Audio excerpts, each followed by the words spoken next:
भारत में हाल ही में I love Mohammad अभियान को लेकर व्यापक विवाद और राजनीतिक तनाव पैदा हुआ है।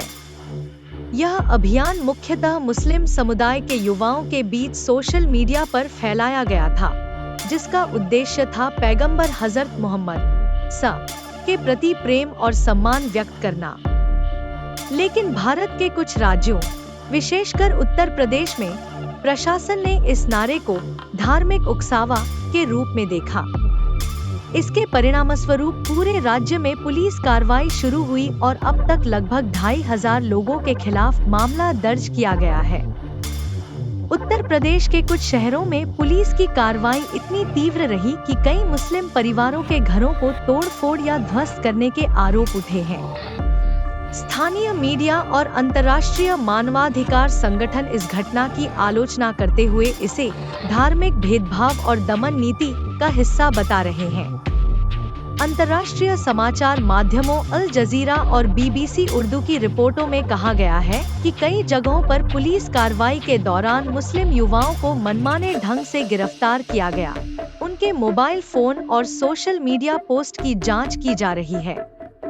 भारत के केंद्रीय सरकार और राज्य प्रशासन का दावा है कि आई लव मोहम्मद अभियान के पीछे कुछ लोग राजनीतिक उद्देश्य साधने की कोशिश कर रहे हैं, जिससे सांप्रदायिक तनाव बढ़ सकता है। दूसरी ओर, मुस्लिम संगठन और आम लोग कहते हैं कि यह धार्मिक स्वतंत्रता का स्पष्ट उल्लंघन है। उनका तर्क है कि अगर हिंदू जय श्री राम या हर हर महादेव कहने पर कोई आपत्ति नहीं करता, तो मुसलमानों के आई लव मोहम्मद कहने पर अपराध क्यों माना जाएगा। इस घटना के बाद भारत की राजनीति में धार्मिक ध्रुवीकरण फिर बढ़ गया है। विपक्षी दलों ने सरकार पर आरोप लगाया है कि वह वोट की राजनीति के लिए मुसलमानों को निशाना बना रही है। दिल्ली, लखनऊ, मुरादाबाद, बरेली और अलीगढ़ समेत कई जगहों पर मानवाधिकार कार्यकर्ता और शिक्षित युवा समाज इस घटना के विरोध में प्रदर्शन कर चुके हैं। अंतर्राष्ट्रीय स्तर पर भी यह मामला ध्यान खींच चुका है।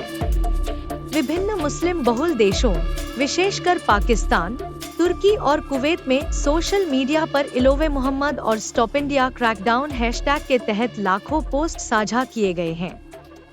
अंतर्राष्ट्रीय इस्लामी संगठनों ने भारत की इस कार्रवाई को धार्मिक उत्पीड़न का नया अध्याय बताया है। विश्लेषक कहते हैं कि भारत के वर्तमान राजनीतिक माहौल में इस तरह के धार्मिक मुद्दे अत्यंत संवेदनशील हैं। भले ही आई लव मोहम्मद प्रचार किसी हिंसा या कानून उल्लंघन का आह्वान नहीं करता हो, प्रशासन की प्रतिक्रिया यह दिखाती है कि देश में धार्मिक पहचान के आधार पर कानून लागू करने में असमानता अब भी गहराई से मौजूद है। इस घटना ने भारत के संविधान द्वारा प्रदत्त धार्मिक स्वतंत्रता और अभिव्यक्ति के अधिकार पर नए सिरे से सवाल खड़ा कर दिया है और मुस्लिम समुदाय में भय व अनिश्चितता का माहौल और गहरा कर दिया है।